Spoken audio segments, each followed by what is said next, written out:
What's good, y'all? Welcome back to the Playmaker's Corner podcast. I am your host for today, Simon Villanos, aka Coach V.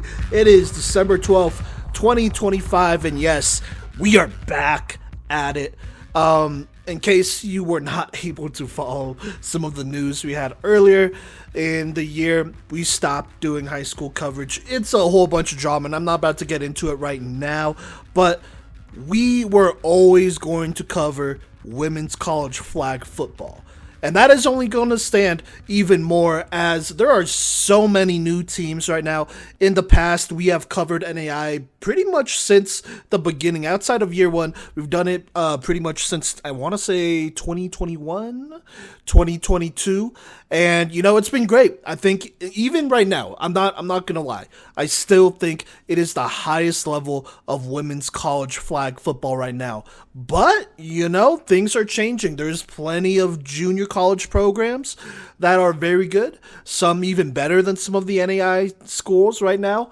You have a lot of D2s and D3s who are popping up. So many new leagues. You have the East Coast Athletic Conference that the Jets are sponsoring with their money, right? You have just so many new NCAA programs and conferences that are bringing women's flag football into the fold. And so it's an exciting time. And here at the Playmakers Corner, we are going to talk about each and every one of these great playmakers, starting with these three right here. We have three programs on deck that I'm going to be talking about in detail ahead of their 2026 season. And right here, we have a couple of different programs from a number of different levels here. We have an NAIA team in William Woods, whose first year was last season. And then we also have two D2 teams in Wingate University and Roberts Wesleyan University, whose first season will be here in the 2026 spring campaign. And so that's going to be super exciting, talking about those teams and what they're going to be doing and who to look out for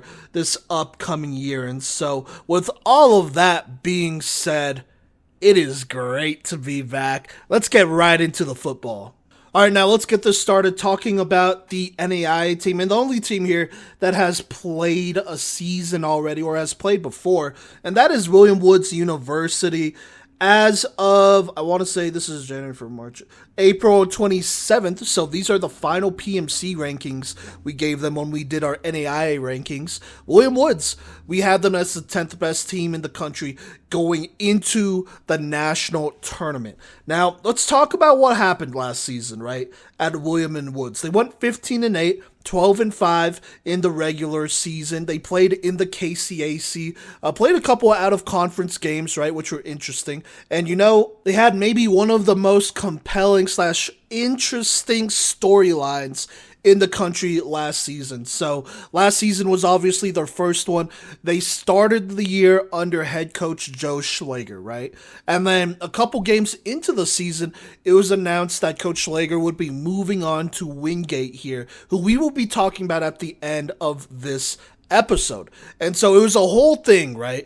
And this was, I think, the only roster in the country that was made up of all freshmen. We called them the Fierce Freshies, and they showed out, and they played great, right? With Coach Schlager, they played great. When Coach Holloway came in as the then interim coach, they did a decent job. Like I said, going 15-8, 12-5 in the regular season. This was a group that was led by all freshman players, starters, backups, all freshmen. Right? And they made their mark at William Woods. And, the Fierce Freshies, that became a brand for them. They were so young and inexperienced, but they played a high level of football. And they, in my opinion, had a very successful first season. And so Coach Holloway, I should say this, with Coach Schlager, they went 6-3. He would end up leaving midseason. Holloway would take over, and they would go 8-5 after that. So not too bad, still a winning record, regardless of who was there. Now, let's talk about some of the key games they won in the regular season. First off, the first three games were extremely tough. They played the top three teams in the KCAC in Baker, Kansas Wesleyan, and Ottawa, and they got beat pretty badly by both. They would then get their first win in program history, a 44-13 win over Graceland. They would beat, I think then, top 10 opponent in Midland. They would beat Southwestern, Bethel. We would then, or actually we didn't see this, but we saw the live stream. They would beat Campbellsville. And then we would actually be in Kentucky, where we saw them play Campbellsville game, who they beat. They would play a very good Milligan team, who I want to say was top 8 at the time, according to us. And they would lose to them 6-19. It was a pretty close game. It just got away from them at the end there. We'll then beat Siena Heights 12-6, and then non-NAIA team Rockford 26-0, and they would also beat St. Mary's. And that's basically how the regular season would go. Now, in the postseason, they would beat Southwestern in the KCAC quarterfinals 12-0 before falling to Ottawa 13-39 in the semis. In the national tournament, they would end up losing in pool play to Baker 41-0, but would beat Cody 33-0 in pool play. They would finish just outside of the gold bracket, and so they would be placed in the B or in the silver bracket, where they would first beat Southwestern in a thrilling game 21-20 in the semis before losing to Milligan in the silver bracket championship 28-12. And so, like I said, altogether, not a bad first year. A team that lost their head coach about midway through and was made up of all freshman players. I don't know if it would have been fair to expect more out of the squad, but I thought they did a really good job over there.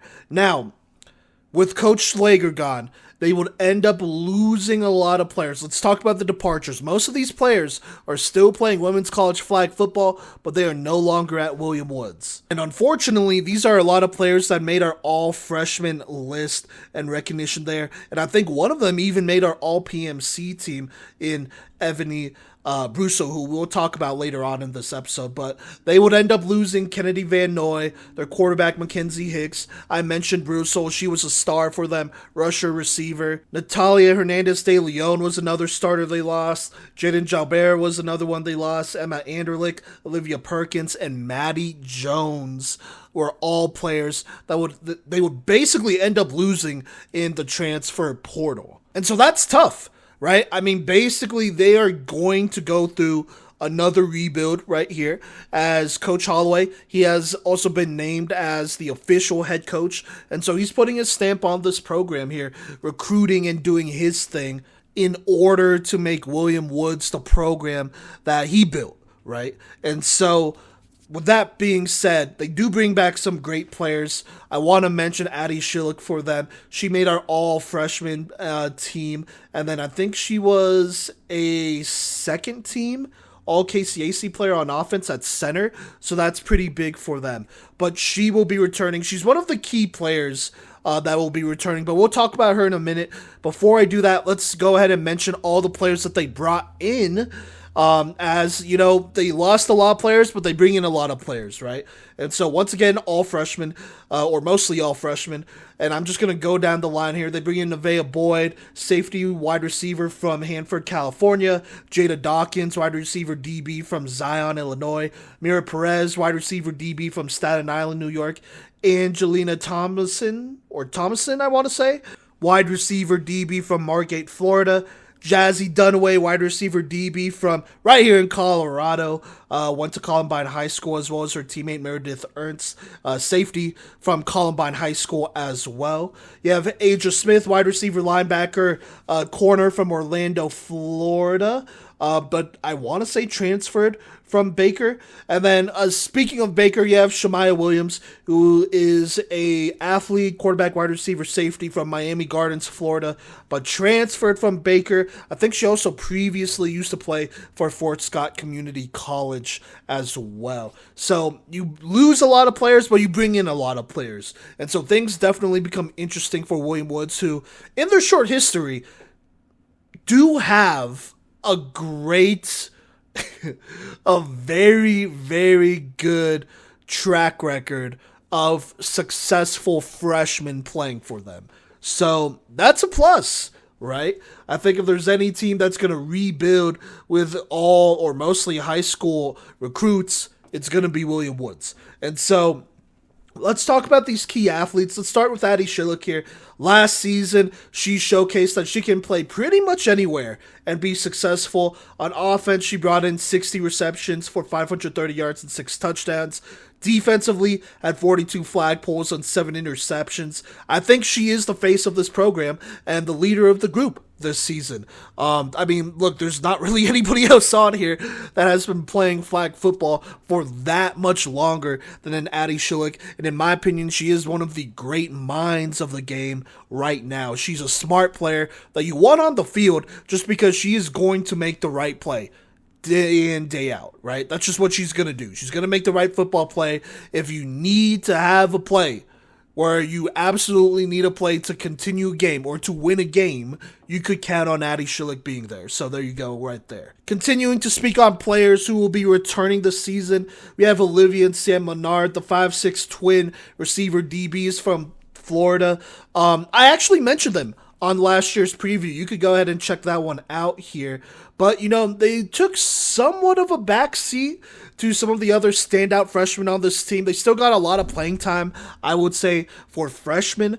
But, there are other players that were just better at that point, right? Now, after a whole year and being in the system and getting used to the coach, right, and to the program, I kind of expect them to have some breakout seasons here as this roster is looking for players to step up and take over the roles that are now vacant here.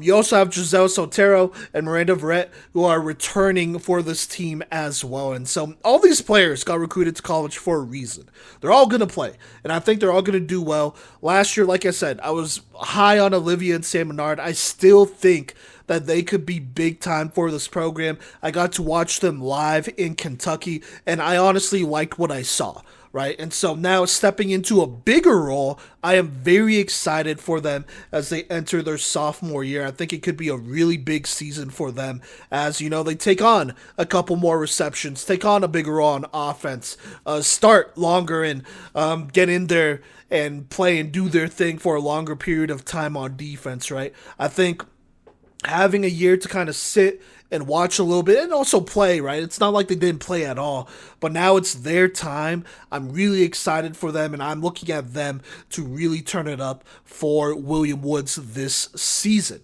Now, I also want to mention this player as well, NAIA Williams. Look, it's important for any program to have a good quarterback, especially in flag football. If you do not have a quarterback, you really don't have a program. And so in comes NAIA Williams, who is probably the most experienced player on this team next to Addie Schillick, right? Like I said, transferred from Baker. I believe she had playing experience before then too.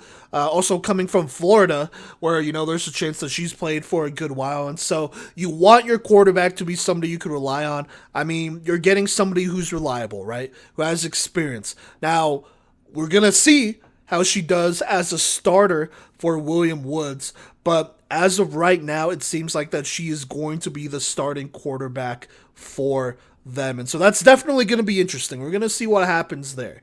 And then last but not least, I don't want to talk about every single player on this roster, but, there are a couple players I looked into. There's Angelina Thomason, from Coral Glades High School in Florida. She's a 6-foot rusher. Now, you already lose your starting rusher in Ebony Brussel, right? And so you're looking for somebody to take over. And honestly, she could play all over. It's not that I think she could just play rusher, right? She's an athlete. And so I'm very interested in seeing how she develops and what role she ends up playing for William Woods here. Whenever you have a player that's 6 foot here, that's a game changer, right? That's somebody that you kind of got to look out for, that you're looking at and you're like, okay, let's see what really goes down here. And then, obviously, me being from Colorado, I gotta shout out our Colorado athletes right here, Jazzy Dunaway and Meredith Ernst. Actually, I'm just putting this out there. He's not going to show up on this episode, but our very own Cody Stoffer, who's one of the hosts of the Playmakers Corner, got to coach against both Jazzy and Meredith since they both played for Columbine. And so I actually got to watch their game live and watch them play live against Arapahoe. And so those are two very good athletes for them.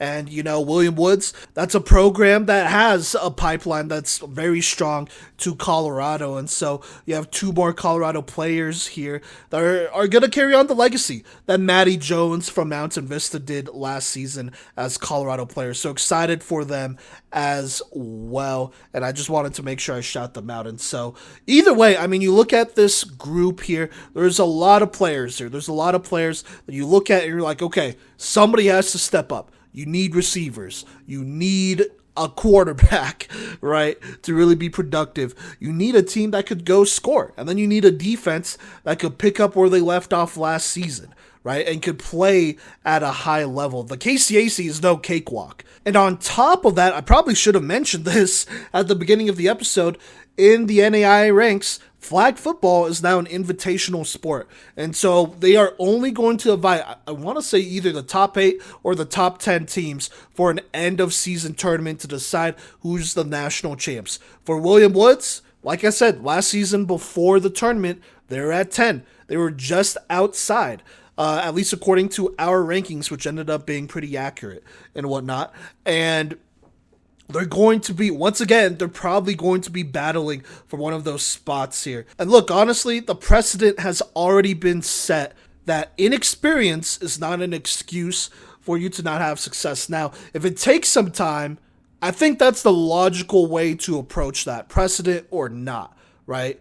Not every program is going to click right away like the group did last season.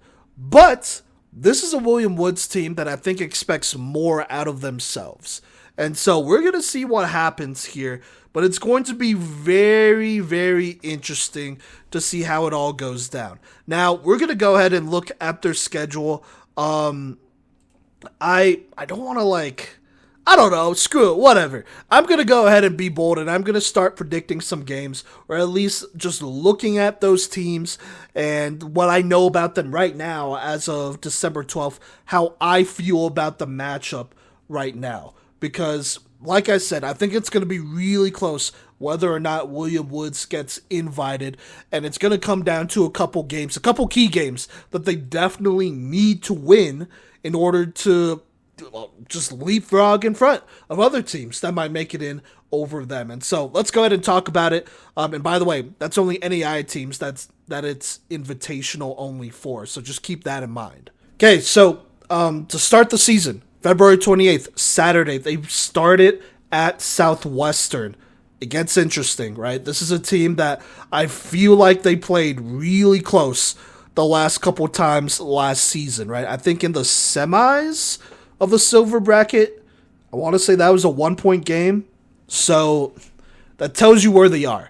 And it's already, I would say, an uphill battle just because Southwestern has, as of right now, has more continuity than William Woods. At least from what I know. It seems like they're returning more players. And so, when you have that chemistry, when you've practiced together, trained together, all that stuff for a long time, sometimes there's not much beating that. I think this game is going to be a close one. It could be an instant classic, honestly. It could really go either way.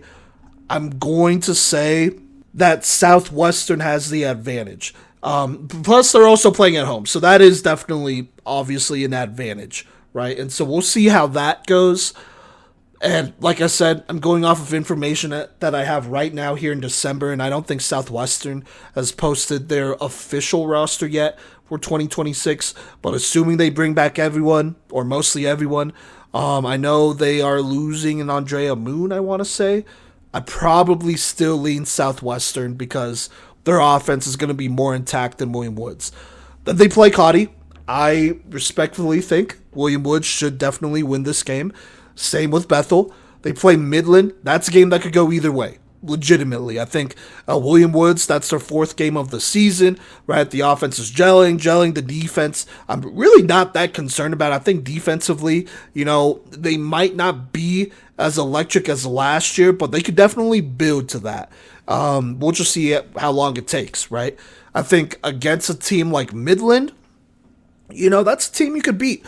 That is going to be a very close game. I'm going to say William Woods steals it, but that one's a hard one to predict, though. I'm not going to lie. Then they play Graceland. This is another tough one as well. I'll probably say that they drop this one. They're probably going to split Midland and Graceland 1-1. I don't know if it's beating Midland, losing to Graceland, but this kind of feels like one of those situations. Then they play Heston College, who is moving from the junior college ranks to the KCAC here in the NAIA level. I think they should beat Heston. Then they play Baker. Baker, I think, is the second best team easily in the conference right now. That's probably a loss. They play Kansas Wesleyan. This game becomes more interesting because Melinda Wynn, their head coach, has left for, I think it's UT Arlington, I want to say. Which, by the way, congrats to her. And on top of that, they're already losing players like an Angel Roman. I think Jasmine Whitfield left. Alexa Mansour is now an assistant coach somewhere. Same with Angel Roman, too. And so you have some movement at Kansas Wesleyan. And so I'm not quite sure what to expect out of K-Dub. I probably lean K-Dub, but I will put it out there as far as probability goes. I think with all the changes, this does become a game that is maybe a little bit easier to win than what it was going to be before if you asked me maybe a month ago before the news. So, there you go. Then they play St. Mary. That is a team that I feel like they could beat. They play Ottawa, who is going through some changes, but it's Ottawa, so I'm going to give Ottawa the win. They play St. Mary again, this time in Kansas. We'll see, but I'm probably still going to lean William Woods. They play Rockford. I'm still leaning William Woods. And then they host Kansas Wesleyan on April 18th, Saturday. Like I said, a bigger chance of them winning. This could get interesting if they play it right, especially now that it's the end of the season, but it will also be the end of the season for K-Dub. We'll see what happens. I'm putting this out there, would not be surprised if they steal one against K-Dub. And that would be absolutely massive if they could do that. So we'll see what happens. Then they have the KCAC tournament, obviously, as well. So there you go. Right now, I'm looking at Ottawa and Baker. I view them as the two best teams in the country. They return a lot of players. They're deep. Two best teams in the KCAC and some of the best in the country. They return a lot of players. They're deep.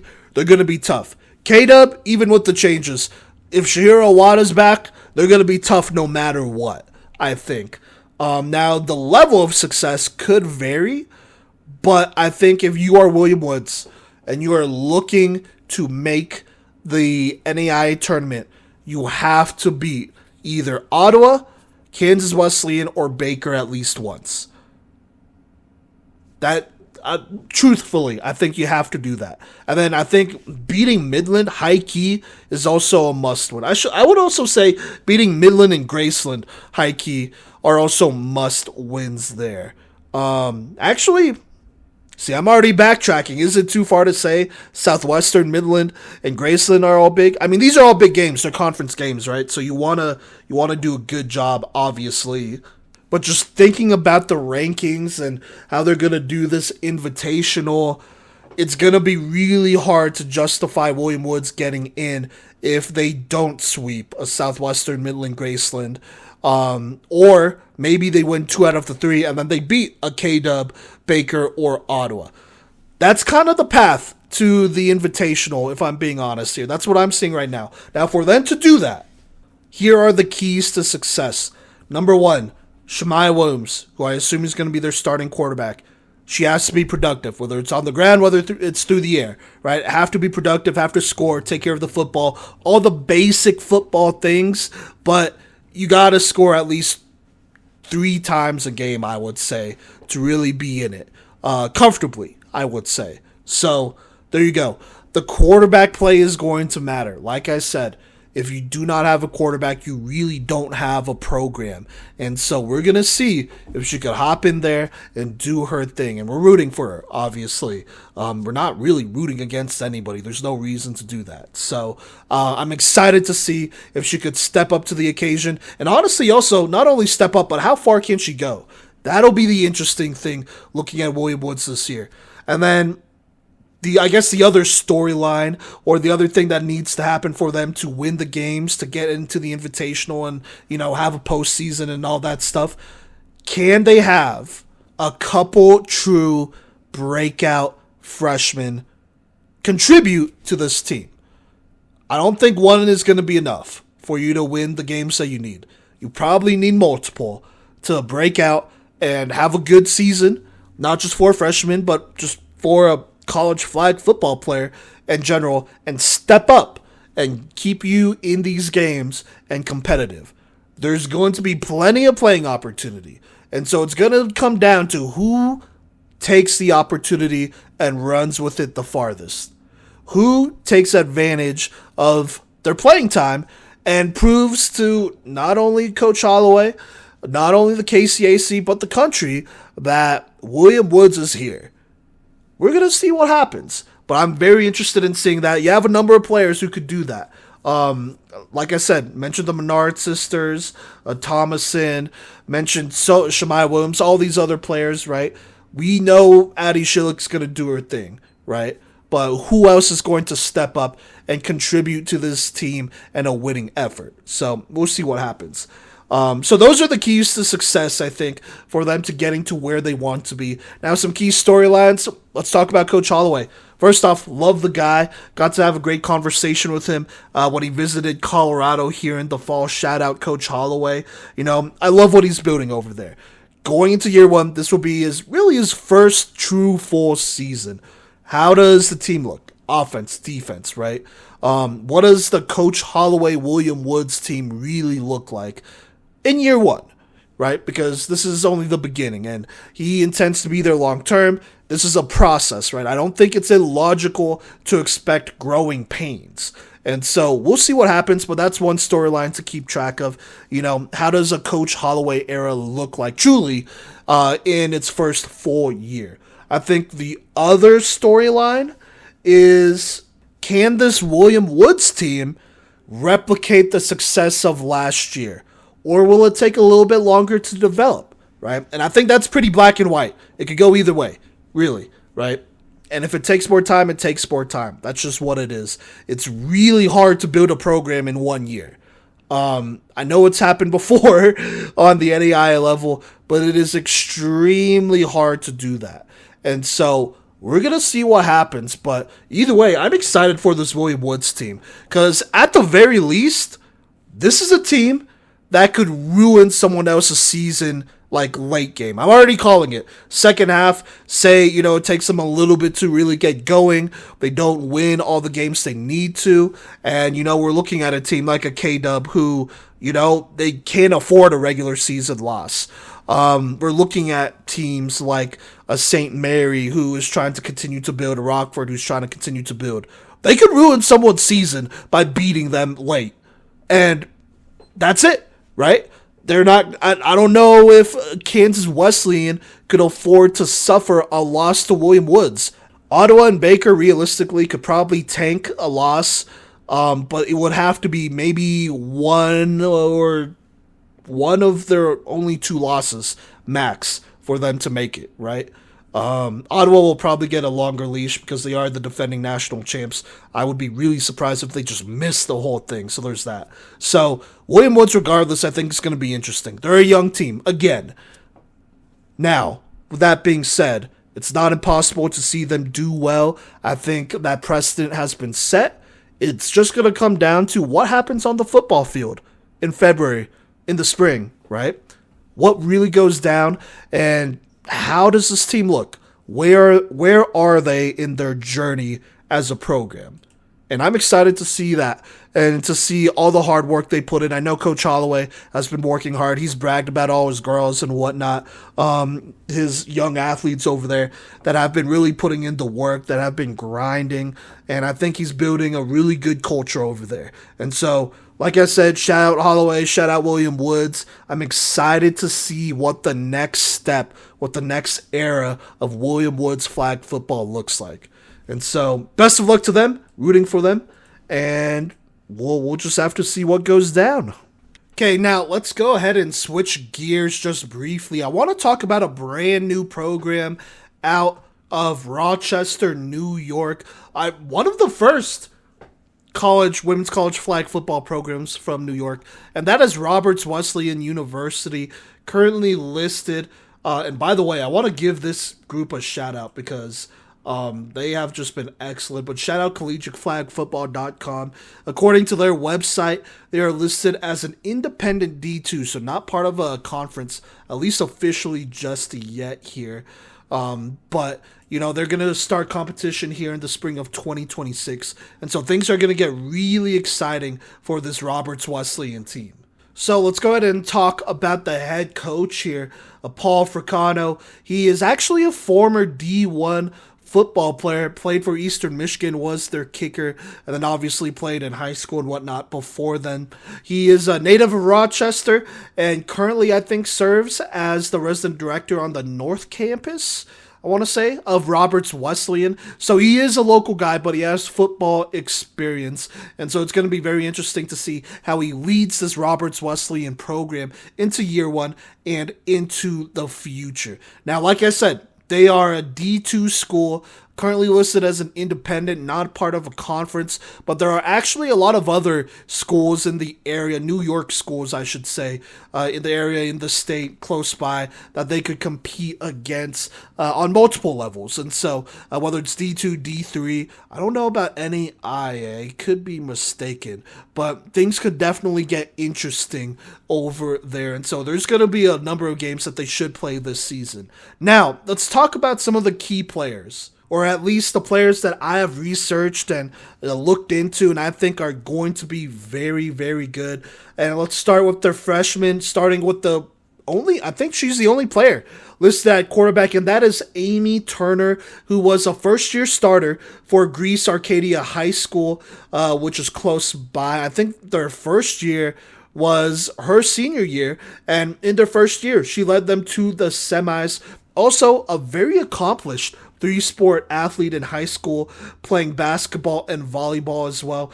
I got to watch the live stream of her her team, Greece Arcadia, playing in a game versus Pittsford Mendon, and then I want to say it's Gates Chili. Excuse me if I'm saying that wrong. Feel free to slide into our DMs and correct us, because I want to make sure I'm getting these names correct. But anyways, got to watch her in those games to really get a feel for the kind of player she is, and man, is she an athlete. Legitimately, she could play all over the field. I think right now she's listed at quarterback and safety, but she is somebody that you want to have on the field at all times, right? Because she gives you the best chance at winning just because of how elite of an athlete she is. Now, as a quarterback, I think she would be best utilized as a dual threat who will get opportunities to run the ball. I think if you're not using her as a runner as well, you're maybe leaving some plays out there. And so expect her to run the ball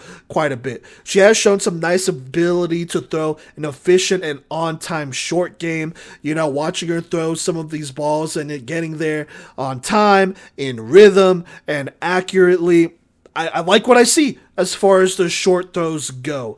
And that's obviously a good thing.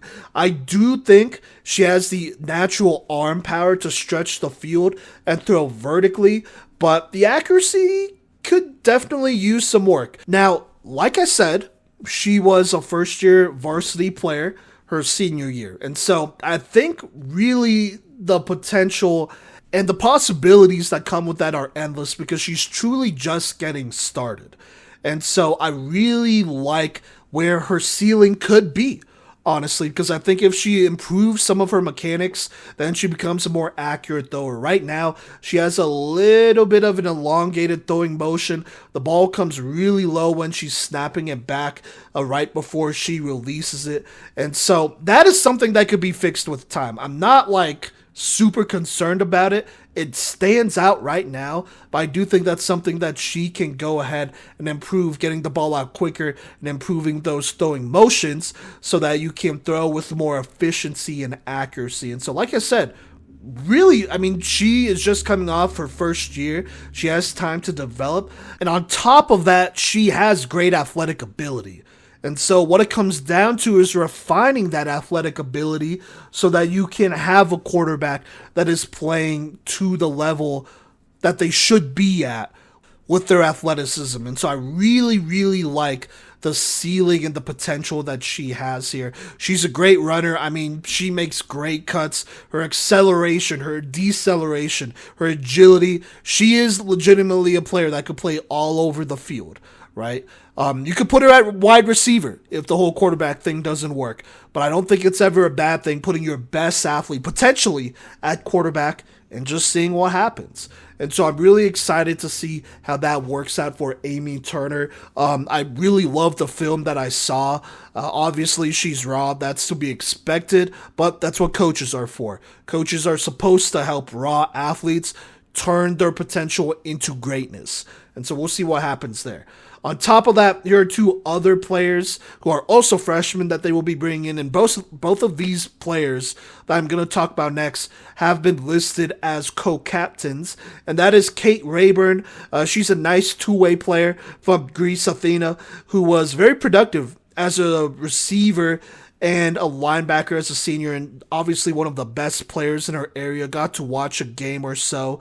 I believe in that game she had like a pick six, and I want to say either 2 or 3 receiving touchdowns on offense. And so Kate Rayburn, great linebacker, expect her to lead a defense here. And then that receiver, I liked what I saw, so just a great athlete altogether.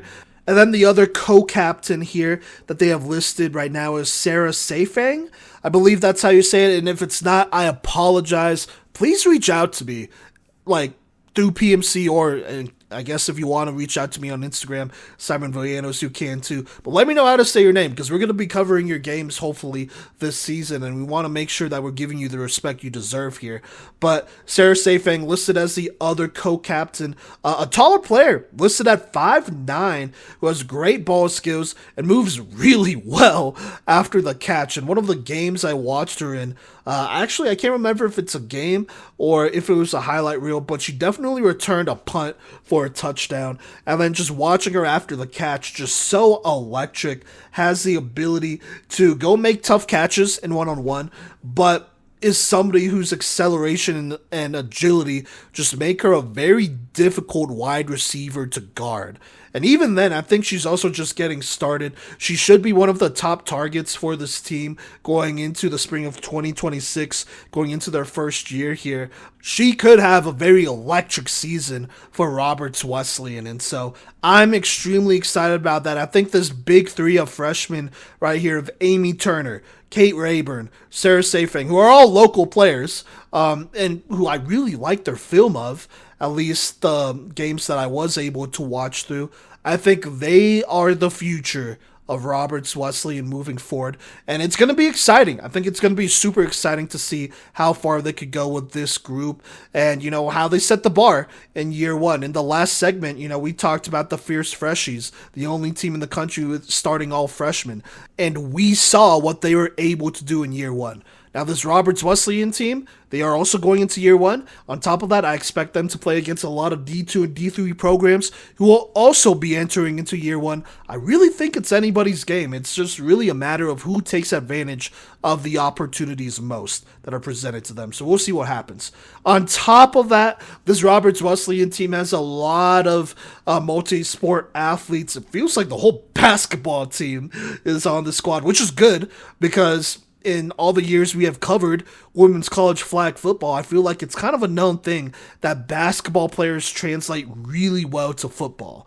And so the couple of basketball players they have, such as Laura Granada, Christina Gonzalez, Samara Rubio, Barbara Frankova, right? Just to name a couple of players. Not only are they tall, but they are athletes. And like I said, basketball players almost always translate well to flag football. And so very excited for this Roberts Wesleyan team. It looks like they have a nice healthy roster here. They're building something very cool over there. As of right now today, December 12th, their schedule is not out. But like I said, according to collegiateflagfootball.com, shout out them. I know they put in a lot of work putting out all this information. But they are listed as a D2 independent. So they are not shackled to a conference. They could pretty much play whoever they want to. I think it's going to be really interesting to see who they do end up playing this season. And, I think this is probably as good as a time as any to announce that here at PMC that we will be doing a top 25 national rankings of all the women's college flag football team, regardless of D1, D2, D3, or NAIA, or even junior college, right? We're going to rank them all. And so for Roberts Wesleyan to make that top 25 ranking, obviously they're going to have to win some games. It comes down to that. But it's going to be interesting to see if they could maybe get one of these teams that have already been established, that have played in the past here, or a team that's going to play an established team here that has already played in the past, and just see what happens, right? I think it's a very exciting time for women's flag football where it's really anybody's game. It's going to come down to the people who take advantage of the opportunities there. And I think without a shadow of a doubt, Roberts Wesleyan have plenty of athletes. I think the big storyline for them is how have many of these athletes developed, at least the ones who played flag football in high school, how have they developed going into their first year in college? How have some of these newer players who have not played women's flag football on the varsity level, how is that going to translate into their first season, right? And so all of these different things are going on for Roberts Wesleyan, but ultimately it comes down to where does Roberts Wesleyan stand in the grand scheme of things, and what is the impact they are going to make in year one? I don't know. But I'm excited for what's ahead of them. We're going to be rooting for them, and hopefully if they live stream any games, we will be covering them on our weekly recap that we have been doing for women's college flag football. But regardless, very exciting young program up in New York, one of the first new ones on the East Coast up in New York to do this thing, and so it's going to be a good deal. Best of luck to this program, best of luck to Coach Fricano here, and really looking forward to their first season as a varsity team. All right, now let's go ahead and wrap this thing up with our last but not least program. We got Wingate University, another D2, but this time they are not an independent. They are going to be part of the Coastal Carolinas conference, and they are out of North Carolina here. Let's talk about their coach, Coach Schlager, a friend of the podcast, somebody we've talked to a couple of times. First off, I'm happy for him. I think he's in a great situation over there. Now, I mean, you can't ignore it, right? He did leave William Woods mid-season, but he is in a good situation at Wingate, and I would be surprised if something like that was to happen again. Now, his resume, it kind of speaks for himself. He was the GA for Midland there, and, when he was over there at Midland those couple years, which, by the way, I mean, we've covered games that he coached in at Midland, they were very successful, right? They were very successful on offense. They did their thing. They were maybe some of the most productive years that Midland's offense has had when he was over there. Now, fast forward a little bit, he goes to William Woods. Even in the games that he was there, which, wasn't a lot, he had a winning record when all was said and done. I think specifically, here, let me go ahead and pull that up here. Okay, so with Coach Schlager, they went 6-3. And their 3 losses were to, the top teams in the KCAC, which is one of the top teams, top conferences in the country, in Ottawa, Baker, and Kansas Wesleyan. I think it would have been really hard to expect to win in any of those games. And so the production speaks for itself. On top of that, he's a great recruiter. You saw what his group did last season in the Fierce Freshies, and they held it down over there. Now, going into this year, he's going to be with Wingate. And he has a team that legitimately, this recruiting class, including transfers, because there's a couple, might be the number one recruiting class here in 2025. And, that's not always fair because there's some programs like, I don't know, you look at the Sun Conference, like Warner Kaiser, they don't need as many players, right? But just legitimately, you look at all the players he brought in through either the transfer portal or you recruited out of high school, right? Or both as well, right? I think that's also fair. This might be the number one class in the country when it comes to programs and recruiting classes. Man, there's just so many players to talk about. And so let's just go ahead and get into it. I want to actually start with the players who played some college flag football before. Let's start with Ebony Brussel, who was absolutely electric last year. Made our all-PMC team and all-freshman team. I think she was all-freshman at wide receiver and rusher, and then was an all-PMC rusher. Her stats last season, she had 69 receptions for 680 yards and 9 touchdowns. I believe that led William Woods. And then she had 54 flag pulls, 18 and a half sacks, which I think led the country. I could be mistaken, but I want to say that led the country in sacks. And then also had 6 pass breakups. She did her thing. And then on top of that, we got to watch her live in Kentucky. And when I say her speed, I don't want to say life-changing because that sounds crazy, but it's it's at least game-changing. The way she is able to speed up a play at rusher, insane. She's legitimately one of the best rushers in the country as a true sophomore. That's facts. And then on top of that, when she gets the ball in her hands, I mean, she's a home run hitter. That speed is electric. It's game-changing. And now she brings it to Wingate. And I mean, even if they just got her, I think Wingate alone could win some games with a player like her playing both ways. And on top of that, by the way, she was also a Newcomer of the Year candidate. She was actually my vote for Newcomer of the Year. Shout out Gino, because he also voted for Ebony Brussel as well. And just in case you didn't listen to our award episode, make sure you check that out. Gino did say in his vote, he said this exactly: "It is not easy to step up as a leader of a team as a freshman, but Ebony Brussel has certainly done so." Let's just break it down for a second. She leads the nation in sacks, leads the team in receiving yards, receptions, receiving touchdowns, and tackles. Completely ridiculous production for any player to have, let alone a freshman. That pretty much sums it up right there, right? She is one of the best players in the country. For Wingate to bring her in through the transfer portal is an absolute home run. But we're not done there. They also bring in her teammate, Maddie Jones, this dynamic duo here. They were electric for William Woods. Maddie Jones actually made our all-freshman list as a defensive back. Also, a Colorado player from Mountain Vista. Just throwing that out there. And Lace-Up Jr. Shout out Coach Rio and Coach Lacey. But last season, as a true freshman for William Woods, 30 flag pulls, 3 interceptions, 11 pass breakups. On offense was one of their, I would say, main check down options.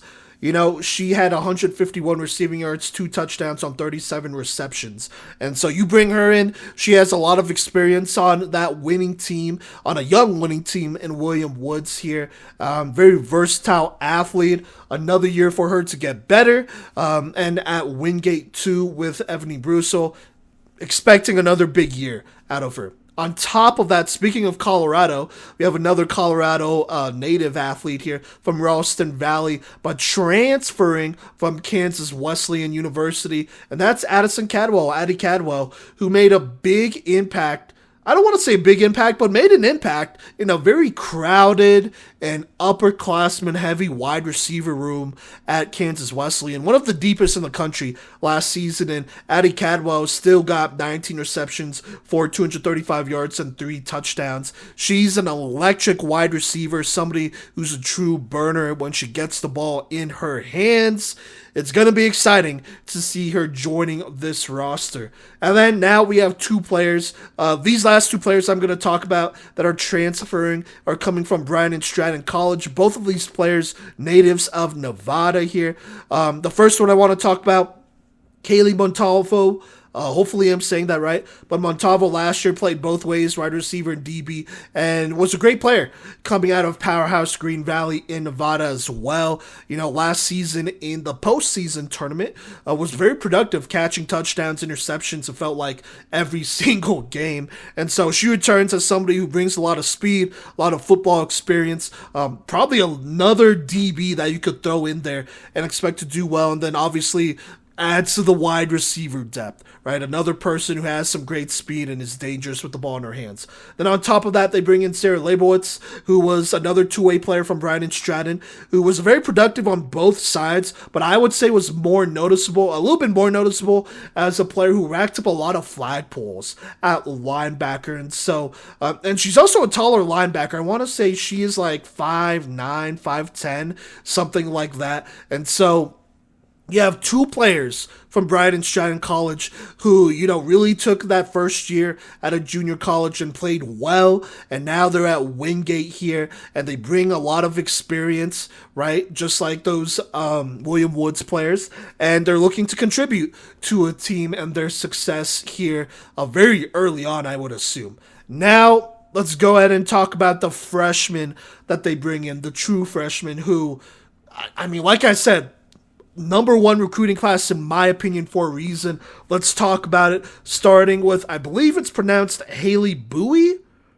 Buis is her last name. The 5'11 wide receiver linebacker from Millennium High School in Arizona. And she was a problem her senior year. Like I said, 5'11 stands out, but she had 77 receptions for 1,280 yards, 11 touchdowns. And then on defense, had 108 flagpoles and 5 interceptions, plus 11 pass deflections to go with that in her senior year in Arizona. I got to watch her film, her highlight reel, and oh my God, it's phenomenal. She is a problem out there, making plenty of contested catches as an obvious mismatch that just went up and got the ball and dominated at her position.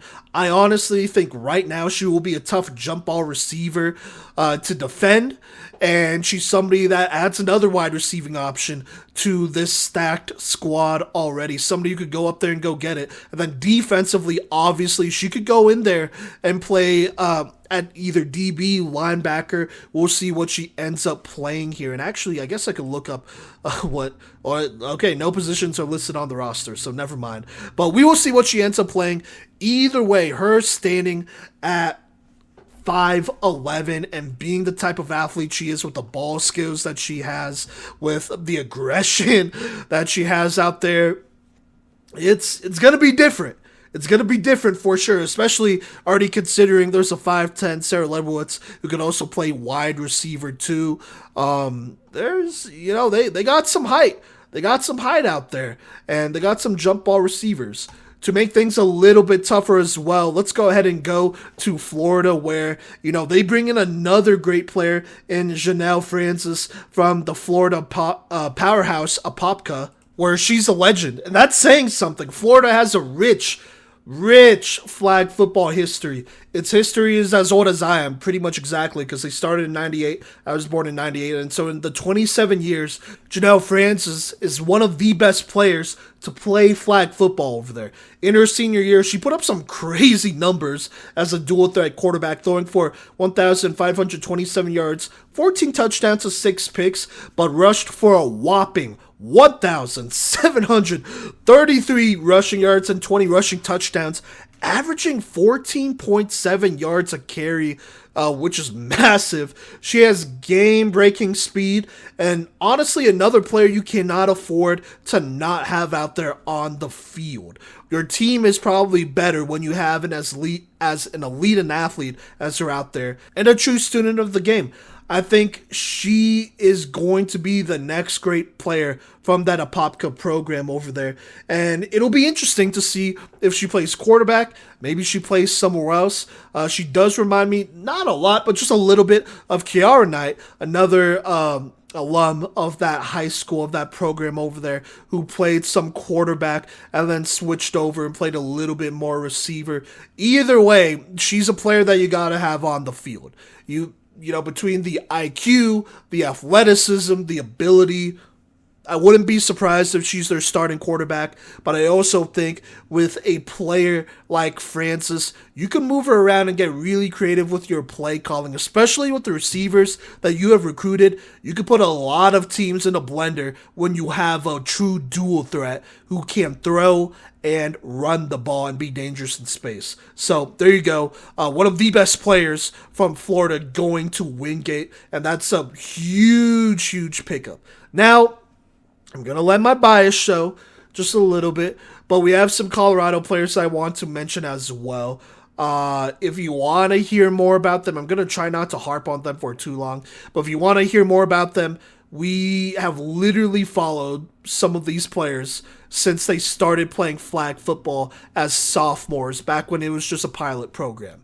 And I'm talking about this Arvada West duo. Well, now Arvada West alum, Sailor Swanson and Sarah Walker, who are some of the pioneers of girls flag football here in Colorado, and now are going to play women's flag football on the collegiate level here. We got to follow them as sophomores, as juniors, and then in the 1 year that they were able to play when it was all sanctioned and whatnot, these are the numbers they're able to put down. Sailor Swanson, 4,953 passing yards and 81 touchdowns to only 12 picks. Also added on 958 rushing yards and 12 touchdowns on the ground. Those with great timing, accuracy, and is also mobile enough to make people miss and go run and be a little bit of a threat on the ground. And she developed great chemistry with her number one receiver. That's Sarah Walker here. Sarah Walker, in her 1 year, official year playing, first off, standing at least 6 foot. She might have grown, to be honest with you, but she is a lean, powerful athlete who caught 142 receptions for 1,632 yards, 31 receiving touchdowns, and then on defense had 41 flagpoles, 8 interceptions, and 7 pass deflections. She is somebody who has developed strong hands and who can make crazy plays in one-on-one. I don't know if there are going to be many athletes who can out-athlete a Sarah Walker in one-on-one. She is dangerous, and in high school demanded attention, and I think will also do so in college as well. And so this duo, I mean, we've been able to watch them forever. Like I said, I don't want to harp on them for too long here, but you could be seeing the best quarterback and wide receiver from this class playing for Wingate here, or at least the best out of Colorado playing for Wingate here in their first season. And I'm excited, right? It's been great covering them in high school. I think they're going to do amazing in college. Like I said, if you want to check out more about them, go ahead and check out those last episodes. But expecting great things from this duo once more, and just happy to be able to see them continue their careers in flag football, because they were also both multi-sport athletes. So excited for them. It's going to be awesome. And we'll just have to see what happens. And then last but not least, want to shout out Sophie Matthews. Got to watch her play live as a senior linebacker out of Chaparral High School here in Colorado. But watched her live versus Heritage. Watched her live in a heartbreaker, unfortunately, against Mountain Vista her senior year. And then our very own Cody Stauffer got to coach against her when he coached his Arapahoe team versus Chaparral. So I've also rewatched her game from that one. And, you know, her senior year, she was an impact player on a very young Chaparral team who was also inexperienced. But as a senior, brought in 72 pulls, 4 sacks, 10 interceptions at linebacker. I thought she had great instincts and just was a great all-around player. She's a college linebacker through and through, and I'm excited to see how she develops past that 1 year as a senior and gets better for Wingate and hopefully gets to contribute to Wingate here early on. So there you go. A lot of players to talk about, and I feel like I'm still missing out on a lot of players if I haven't mentioned them. I mean, look, you can expect every single one of these players to contribute to this young team. It's not the biggest team in the country, but they have a lot of talent. I mean, alone, I mentioned 9 key players, and I would be surprised if all 9 did not contribute to this team in one way or the other. And so we're going to see what goes down, But this Wingate team has a lot of talent. You also got to mention coaching-wise, you have an accomplished young offensive coach over there. So at the very least, I mean, this offense is going to be popping, right? It's going to be creative. They're going to put up yards. They're going to score. And, you know, they're going to be playing in a Conference Carolinas, where I want to say, let me look at this, Emmanuel is the only team who played before last season. And, I mean, they didn't exactly play well last season. The rest of these teams are first-year programs. And so far, the teams who have put out rosters, I mean, there's a lot of inexperience. I think Lise McRae is probably the second most experienced squad here. But I think the thing that really separates Wingate from other teams is that you look at the experience they bring in through the portal, right? They bring in 2 players from the Fierce Freshies team, a historical squad of freshman players who are amazing, in Ebony Brusso and Maddie Jones. You bring in an Addie Cadwell, who was in a very stacked Kansas Wesleyan wide receiver room and still, you know, got some reps and made some noise when she got the opportunity as a freshman. You bring in 2 more players in Montalvo and Roberts, I want to say, who were great for Bryan and Stratton and were contributors as freshmen for that team right away. And those are only the players that have experience. I don't know if there's anybody else in this conference who has more than 5 transfers. Nonetheless, 5 high-level transfers. That's not even including the freshman class that does feature at least 2 quarterbacks who are some of the best quarterbacks in their state, no doubt, at the time they were recruited in Florida and Colorado, respectively. And then a whole bunch of great receivers who were big time as well. And so the ceiling for I'm going to set the expectation, right? I think the ceiling for this team is super high. And I think the expectations for this team could get crazy, if I'm being completely honest with you. Now, I don't want to fan the flame too much here and hype them up too much, but I look at the conference they play in, and I kind of expect them to go undefeated. I do. Is that crazy to say? Maybe. But logically, if they are bringing in the most experienced flag football players that not just played in high school, but played in college, I mean, this team has the most so far, right, that I've been able to look through roster-wise as of today, December 12th. And experience matters, but also so does talent. And fortunately for Wingate, they have both. And that is an issue. And so right now I do expect them to go undefeated. I'm looking at teams like Lise McRae, who could push them a little bit. Farrah Mars Hill, I like the roster as well. Emmanuel, hopefully they took a step forward, right? But we'll see. I just honestly look at this roster, and I think on paper it looks really good. From what I've seen from these players and the film that I've looked through, they look really good. Now, who knows, right? Maybe it doesn't click right away. Maybe it doesn't click ever, and you have to move some people around and see what really works. But that is just what I see in my opinion. Now, the schedule that's up on the website is currently just their conference schedule, but I gotta shout out the coach as well, Coach Schlager. He was able to give us a little bit of what they were going to do as far as out of conference goes. And so they have a pretty tough 3-game stretch of Thursday, Friday, Saturday. I believe it'll be near the end of February when this is going down. But they have scheduled Reinhardt, who's a Sun Conference team. And then, but also, you know, a team that's on like their second or third head coach in 3 years. But then this is where it gets tough, right? They got Ottawa, the defending national champs, the only national champs, and the NAIA. And then they play Kaiser, right? A team that has been a runner-up for a number of years and I think is widely seen to be the next team up as far as contention goes in the NAIA. And so, I mean, they're playing basically the number 1, number 2 teams in NAIA, in Ottawa and Kaiser, and arguably the number 1 and number 2 teams in the country.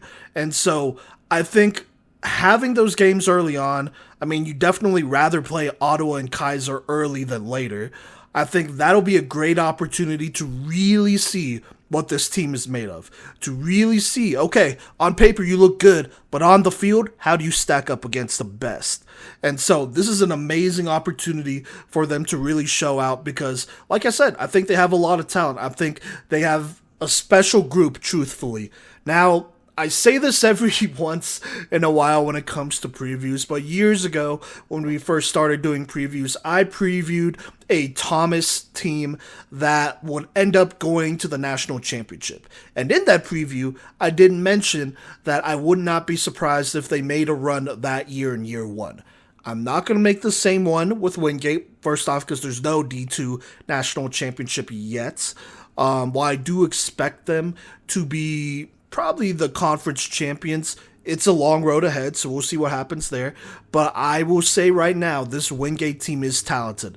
Do not be surprised if they shock a Kaiser or an Ottawa or one of the big squads here very early on. And I just think you can look at the film. The film's out there, right? Just looking at the film, I like what they have. Now, it's different from seeing things on paper compared to in person, but at the end of the day, the only way to know if they are what they are, if they are as good as I'm saying they are, is if they prove it on the football field with those two powerhouses and prove that they belong. And that's so awesome and exciting just to have them play those two teams. I don't think there's any other team in the country that will be playing the champions of the KCAC and the Sun Conference. So that's where things get really interesting. And so they have an opportunity here. They have a very young squad. I'm like no upperclassmen at all, right? And so, there's plenty that can go wrong, but I really love the potential and, I love what they have going on there. We'll see at the end of the day. So shout out Wingate, shout out Coach Schlager and all of them over there. We're really excited to see how it all goes down. And then obviously, last but not least, shout out all of our Colorado athletes who are representing us over there. Excited to see how this next chapter goes for them and really just excited to see, how the season ends up for Wingate and looking forward to watch it. All right, now that'll do it for this episode. Thank you so much for rocking with us. Excited to be back and excited to talk about some great women's college flag football here. Now, I probably should have said this in the intro, but a couple things for this upcoming season. We're really excited to cover as much women's flag football as possible. NAIA will probably still be our main focus. But in our weekly recaps, we'll do segments covering other teams, other divisions and whatnot, and going over those games. Obviously, if we don't have any access to film or live streams, that's going to be harder to do, but we'll do what we can. And we're really looking forward to do that. This year, like I said, NAIA, they have moved to Invitational, which is great. That means the sport is growing, but it does mean only a select amount of teams could make the postseason. So throughout the season, we'll be talking about the top 8, top 10, right? The teams who are just outside, who need to make it, who need some big wins for them to make that postseason tournament, as it is a rush to that. Now, with that being said as well, currently, at least this was how it was explained to me, if there are players who should have graduated or used up their 4 years of eligibility, they are able to come back this year and compete just for this year only, just because it is invitational for this 1 year only. After that, that eligibility should kick back in. And so that's why you'll be seeing some players who've been playing for 4, maybe even 5 years, returning for this season. And that's just on the NAIA level, by the way. So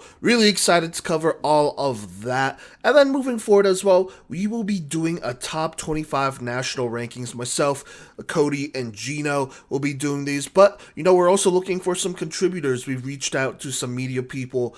We've reached out to some former players as well about doing this poll. That way we have I'd say as well-rounded national top 25 poll as possible. And, the teams making up this top 25 will be from all over. Junior college, NAI, D2, D3, right? The few D1s that are out there too. The only teams we are not including this year are club teams. So just keep that in mind when that poll goes out. But really excited to do that. We're going to be dropping much more of these previews. I believe this Wednesday, Cody should be dropping a preview. I will for sure be dropping an episode on Friday here as we try to hit previews Monday, Wednesday, Friday, talking about teams all over the country. And once more, rooting for all of these teams, right? Love to see how this game has grown so much so far. In the couple years we've done this, it's come such a long way, and we're looking forward to where it goes. So with all that being said, thank you so much for rocking with us. Show some love on social media at Playmaker's Corner. And until next time, we'll catch you later.